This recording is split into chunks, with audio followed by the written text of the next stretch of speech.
আজকের গল্প ফকির ও আশ্চর্য গাধা। একসময় এক অন্ধ ফকির ভিক্ষা করতে করতে এমন এক বস্তিতে পৌঁছালেন যেখানে অনেক ঠকবাজ লোকের বাস ছিল। তিনি একটি বড় পিপল গাছের নিচে নিজের পুরনো চাদর বিছিয়ে বসলেন। সামনে একটি ছোট পাত্র রেখে তাতে কয়েকটি খুচরো পয়সা ফেললেন, যেন মানুষ বুঝতে পারে তিনি একজন অসহায় ভিখারি। কিন্তু সেই বস্তির মানুষদের অনেকেই ছিল প্রতারক। প্রথম দিন এক ঠকবাজ এসে চুপিসারে তার পাত্র থেকে টাকা তুলে নিয়ে গেল। সন্ধ্যায় ফকির যখন হাত বাড়িয়ে পাত্রে হাত দিলেন, তখন সেটি একেবারে খালি পেলেন। তিনি ভাবলেন, হয়তো কোনো শিশু ভুল করে নিয়ে গেছে। দ্বিতীয় দিনও একই ঘটনা ঘটল। তৃতীয় দিন তিনি মনে মনে সিদ্ধান্ত নিলেন, আজও যদি এমন হয় তাহলে এই বস্তি ছেড়ে চলে যাব। সেদিনও সন্ধ্যায় পাত্র খালি পেলেন। অসহায় ফকিরের মন ভেঙে গেল। পরদিন সকালে তিনি বস্তি ছেড়ে চলে যাচ্ছিলেন। ঠিক তখনই পথে একজন মেঘ দিল মানুষের সাথে তার দেখা হলো। লোকটি মমতা ভরা কণ্ঠে জিজ্ঞেস করলেন, বাবা, কিছু উপার্জন হলো? অন্ধ ফকির দীর্ঘশ্বাস ফেলে বললেন, বাবু, এই বস্তির মানুষ তো আমার ভিক্ষার সামান্য পয়সাগুলো তুলে নিয়ে গেছে, তাই মন ভেঙে এখান থেকে চলে যাচ্ছি। লোকটি কিছুক্ষণ চুপ করে রইলেন, তারপর বললেন, না বাবা, আপনি যাবেন না, আমি আপনাকে সাহায্য করব। এই বলে তিনি কিছুক্ষণের জন্য চলে গেলেন। কিছু সময় পরে তিনি একটি গাধা নিয়ে ফিরে এলেন। ফকির অবাক হয়ে বললেন, এটা দিয়ে কি হবে? মেঘ দিল মানুষটি হেসে বললেন, আমরা এই গাধাটা 10 লক্ষ টাকায় বিক্রি করব। অন্ধ ফকির বিস্মিত হয়ে বললেন, একটা গাধার দাম 10 লক্ষ টাকা, এটা কিভাবে সম্ভব?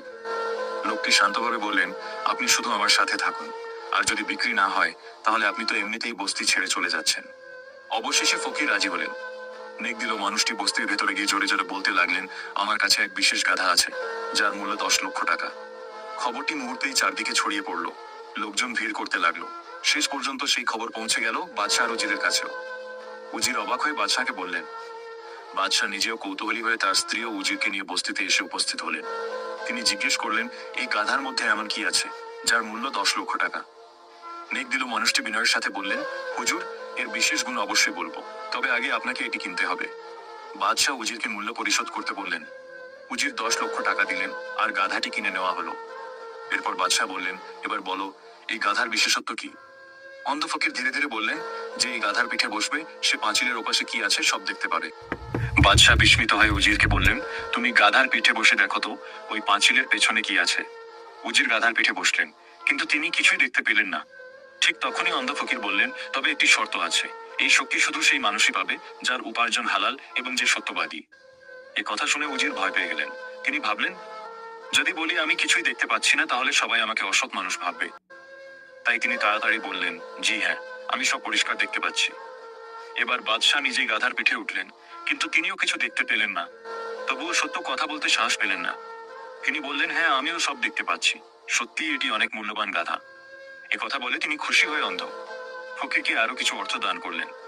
এভাবেই এক অন্ধ ফকির, যিনি একসময় সামান্য ভিক্ষা করে জীবন কাটাতেন, নিজের বুদ্ধি ও একজন নেক মানুষের সাহায্যে ধনী হয়ে গেলেন। গল্প থেকে শিক্ষা, শুধু শক্তি বা সম্পদ নয়, বুদ্ধি, হিকমত এবং সঠিক কৌশল অনেক সময় বড় বড় শক্তিকে হার মানিয়ে দেয়। হিকমত এমন এক শক্তি যা অনেক সময় বাহুবলের চেয়েও বেশি কাজ করে। গল্পটি ভালো লাগলো আমাদের চ্যানেল মোহাম্মদ সাজিলকে সাবস্ক্রাইব করবেন।